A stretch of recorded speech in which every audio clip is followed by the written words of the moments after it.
Hello दोस्तों, स्वागत है आपका हमारे चैनल स्मार्ट एजुकेशन क्लासेस में। इस वीडियो में हम आपके साथ डिस्कस करने वाले हैं एमपी बोर्ड कक्षा 5वीं का भाषा भारती का पाठ 24 महर्षि दयानंद सरस्वती। सबसे पहले हम इस पूरे पाठ को पढ़ेंगे और इसके बाद आपके प्रश्नोत्तर इसके करवाएंगे। तो चलिए देर न करते हुए वीडियो को शुरू करते हैं। दोस्तों, अगर चैनल पर नए हैं तो चैनल को सब्सक्राइब जरूर किया करें और साथ ही वीडियो को लाइक शेयर भी कर दिया करें, जिससे हम जो वीडियो बनाते हैं उसकी मेहनत सफल होती है। चलिए शुरुआत करते हैं। पाठ 24 महर्षि दयानंद सरस्वती काफ़ी शिक्षाप्रद पाठ है। भारतवर्ष की महान सनातन परंपरा में समय समय पर अनेक महापुरुषों और संत महात्माओं ने जन्म लेकर समाज में फैली बुराइयों को दूर कर नवजीवन को सुखी बनाया है। विदेशी आक्रांताओं और कुटिल अंग्रेज व्यापारियों द्वारा भारत की राज सत्ता पर अधिकार किए जाने से देश के नैतिक एवं मानवीय मूल्यों की क्षति हुई है। अनेक क्षेत्रों में आडंबर बढ़ गए। ऐसे कठिन समय में मध्यकाल के संत स्वामी रामानंदाचार्य, देखिए याद रखिएगा मध्यकाल में कौन कौन से संत हुए हैं। स्वामी रामानंदाचार्य, कबीरदास, गुरु नानक देव, रायदास, तुलसीदास आदि की भांति स्वामी दयानंद ने भी समाज का मार्गदर्शन किया। स्वामी दयानंद ने वैदिक धर्म का प्रचार प्रसार कर समाज सुधार के अनेक कार्य किए। महर्षि दयानंद का जन्म 12 फरवरी सन 1824 में कब हुआ था? 12 फरवरी सन 1824 में गुजरात प्रांत के राजकोट जिले में स्थित टंकारा नामक ग्राम में हुआ। उनके पिता थे उनका नाम था अंबाशंकर तिवारी और माता अमृतबाई वैदिक धर्म तथा शैव मत की अनुयायी थीं। किसकी? शिव जी की। स्वामी दयानंद का बचपन का नाम मूलजी दयाराम था। कुछ विद्वान उनका नाम मूलशंकर भी बताते हैं। बालक मूलशंकर का बचपन बहुत लाड़ प्यार में बीता। परिवार में धार्मिक वातावरण के प्रभाव में से मूलशंकर भी धार्मिक सांस्कृतिक संस्कार आ गए। बालक मूलशंकर की शिक्षा दीक्षा 8 वर्ष की आयु में यज्ञोपवीत संस्कार के साथ प्रारंभ हुई। किस संस्कार से होती है? 8 वर्ष की आयु में इनका हुआ था यज्ञोपवीत संस्कार। 14 वर्ष की आयु में यजुर्वेद संहिता, शब्द रूपावली एवं अनेक व्याकरण ग्रंथों का मूलशंकर जी ने अपनी प्रतिभा का परिचय दिया अध्ययन करके। बालक मूलशंकर कुशाग्र बुद्धि वाले यानी कि अच्छी बुद्धि वाले शार्प तर्क शक्ति किशोर थे। वे बचपन से ही ईश्वर की सच्ची भक्ति और उपासना में लगे रहते थे।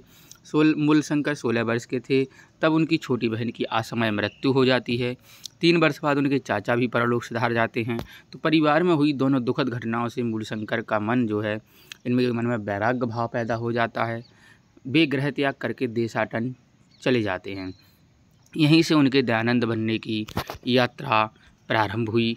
सत्य और अध्यात्म साधना में व्यस्त मूलशंकर वेद वेदांत एवं अनेक शास्त्रों का गंभीर अध्ययन करते हुए योग की प्रक्रियाओं का ज्ञान भी प्राप्त किया। देशाटन करते हुए नर्मदा नद तट पर वे स्वामी पूर्णानंद के सानिध्य में आए, उनके शिष्य बने। स्वामी पूर्णानंद से संन्यास की दीक्षा लेकर के उनका नया नाम स्वामी दयानंद रखा गया। मथुरा में स्वामी दयानंद की भेंट उस समय के महान संत प्रज्ञाचक्षु स्वामी ब्रजानंद से हुई और उनकी प्रेरणा से दयानंद समाज सुधार के लिए समर्पित हुए। स्वामी दयानंद ने जाति पाति और ऊंच नीच कुरीतियों से ग्रस्त समाज में समरसता के लिए कार्य किए। स्वामी दयानंद ने 10 अप्रैल सन 1875 को मुंबई के गिरगांव में आर्य समाज की स्थापना की। आर्य समाज के माध्यम से उन्होंने जाति वर्ण के बंधनों की रूढ़ी तोड़कर स्त्री पुरुष को यज्ञोपवीत और वेदाध्ययन तथा यज्ञ करने का अधिकार प्रदान किया। यानी कि उन्होंने स्त्री के ज्ञान को भी काफ़ी बढ़ावा दिया। वैवाहिक संबंधों के लिए भी उन्होंने जाति बंधन की कट्टरता समाप्त की कि विवाह में किसी भी प्रकार का जाति का संबंध नहीं होना चाहिए। उन्होंने महंगे प्रदर्शनपूर्ण विवाह समारोह के स्थान पर सादे समारोह में वैदिक रीति से विवाह की विधि प्रचलित की। स्वामी दयानंद स्त्री शिक्षा और विधवा विवाह के प्रबल समर्थक थे। उनके निर्देशन में आर्य कन्या पाठशालाएँ देश के कोने कोने में स्थापित हुईं। स्त्रियों को पुरुषों के समान शिक्षा प्राप्ति तथा पर्दा प्रथा से मुक्ति के अधिकार प्राप्त हुए। स्त्रियों के लिए पर्दा प्रथा चलती थी, उसको भी उन्होंने अंत किया। उन्होंने मानसिक पवित्रता, सदाचार और सत्संग को विशेष महत्व दिया। वेदों की ओर लौटो उनका प्रेरक संदेश था। याद रखिएगा, स्वामी दयानंद जी का कथन है कि वेदों की ओर लौटो। स्वामी दयानंद सरस्वती के मार्गदर्शन में आर्य समाज ने शुद्धिकरण आंदोलन प्रारंभ किया। कौन सा आंदोलन? शुद्धिकरण। उन्होंने सांप्रदायिक सद्भाव बनाए रखने एवं समाज सुधार के लिए आर्यवीर दल का गठन किया। किसका? आर्यवीर दल का। धर्मांतरित हिंदुओं को पुनः हिंदू धर्म में स्वीकार करने की उनकी जो धर्मदृष्टि निश्चय ही उनकी क्रांतिकारी चिंता की उपलब्धि है। तब से आर्यवीर दल अपनी स्थापना के समय से ही समाज सेवा और सामाजिक सुरक्षा में विशेष योगदान दे रहा है। आर्य समाज के मंदिरों में होने वाले सत्संग प्रवचनों में समाज की रूढ़ियों, मुक्तियों और धर्म की स्वस्थ संरचनात्मकता भूमिका का ज्ञान होता है। आर्य समाज के गुरुकुलों में वैदिक शिक्षा प्रारंभ की और गौशालाओं की भी स्थापना की भारत की सनातन सांस्कृतिक दृष्टि से को नवजीवन प्रदान किया। इस प्रकार सामाजिक समरसता और सामाजिक सुरक्षा के लिए स्वामी दयानंद का योगदान अत्यंत महत्वपूर्ण है। आगे देखिएगा, स्वामी, अगर अभी भी दोस्तों आपने वीडियो लाइक शेयर नहीं किया है तो कर दीजिएगा।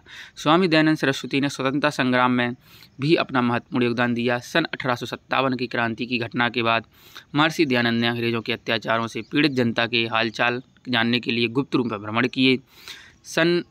स्वामी जी ने 1875 से 1859 यानी कि 2 वर्षों तक अनेक बार विभिन्न स्थलों पर क्रांतिकारियों के साथ देखे गए। उनके साथियों में गुरु परमहंस गोविंद राम सहाय दास और जगनानंद आदि भी थे। ये सभी महापुरुष गुरु बिरजानंद से आज्ञा लेकर भारत के साधु समाज के साथ स्वतंत्रता आंदोलन में अपना योगदान देते रहे। आगे देखिएगा, स्वामी दयानंद धर्म उपदेशक और समाज सुधारक होने के साथ साथ एक जो है महान विचारक और लेखक भी थे। हिंदी भाषा के प्रचार प्रसार में उनका उल्लेखनीय योगदान है। उन्होंने सत्यार्थ प्रकाश नामक ग्रंथ से सनातन धर्म की मान्यताओं विश्वासों का तार्किक विवेचन किया। किस ग्रंथ लिखा है इन्होंने? कौन सा? सत्यार्थ प्रकाश। इसमें इन्होंने आधुनिक विज्ञान दृष्टिकोण से उनकी नई व्याख्याएं प्रस्तुत की हैं। अंधविश्वासों और रूढ़ियों के उन्मूलन में विशेष सहायक हैं। वेदांत ध्वांत निवारणम और ऋग्वेदम भाष्य भूमिका, ठीक, अद्वैत मत खंडनम आदि उनकी जो है महत्वपूर्ण कृतियां हैं। चलिए, रचनाएं हैं। महर्षि दयानंद की ख्याति एक संत के साथ समाज सुधारक और दूरदृष्टा विचारक के रूप में है। स्वाधीनता आंदोलन में उनके विचारों ने अप्रत्यक्ष प्रेरणा देकर समाज को एक नई ऊर्जा और नई चेतना दी।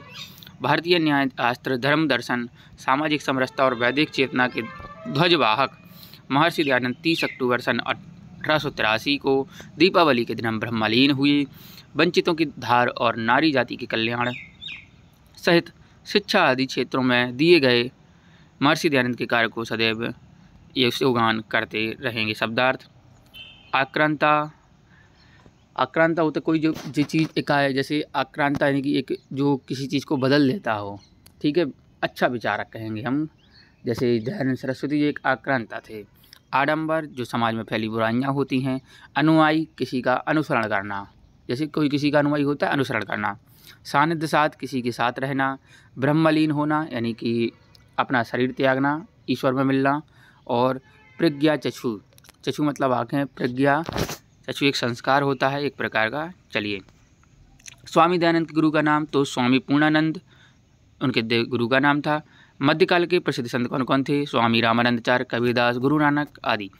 स्वतंत्र आंदोलन के में स्वामी दयानंद को सहयोग देने वाले साथियों के नाम तो गुरु परमहंस गोविंद राम सहाय दास और जगनानंद। आर्य समाज की स्थापना 10 अप्रैल 1875 मुंबई में हुई थी। दयानंद सरस्वती का प्रेरक संदेश क्या था कि वेदों की ओर लौटो, रिक्त स्थानों की पूर्ति। स्वामी दयानंद के बचपन का नाम मूलशंकर था। स्वामी दयानंद स्त्री शिक्षा के प्रबल समर्थक थे। स्वामी दयानंद का पूर्णानंद ने संन्यास दीक्षा दी। स्वामी दयानंद को पूर्णानंद ने शिक्षा दीक्षा दी, स्वामी पूर्णानंद जी ने। आर्य समाज का प्रसिद्ध ग्रंथ सत्यार्थ प्रकाश है। स्वामी दयानंद गृह त्याग करके देशाटन पर निकल गए। आगे इनको घटनाओं को क्रम में लगाना था तो सबसे पहले जन्म होता है, फिर यज्ञोपवीत संस्कार, इसके बाद संन्यास दीक्षा, फिर हम कह सकते हैं या तो आर्य समाज की स्थापना या शुद्धिकरण आंदोलन, दोनों चल रहे थे साथ साथ। और लास्ट में था स्वतंत्रता आंदोलन में सहयोग। अब कुछ शब्द दिए गए हैं, इनके हमें वाक्य बनाने थे। गृह त्याग से बनेगा वे गृह त्याग कर देशाटन पर गए। सानिध्य से बनेगा स्वामी पूर्णानंद के सानिध्य में आए। प्रज्ञा चक्षु, उनकी भेंट महान संत प्रज्ञा चक्षु स्वामी बिरजानंद से हुई। ब्रह्मलीन, स्वामी जी दीपावली के दिन ब्रह्मलीन हुए। समर्पित यानी कि उन्होंने सब कुछ समर्पित कर दिया।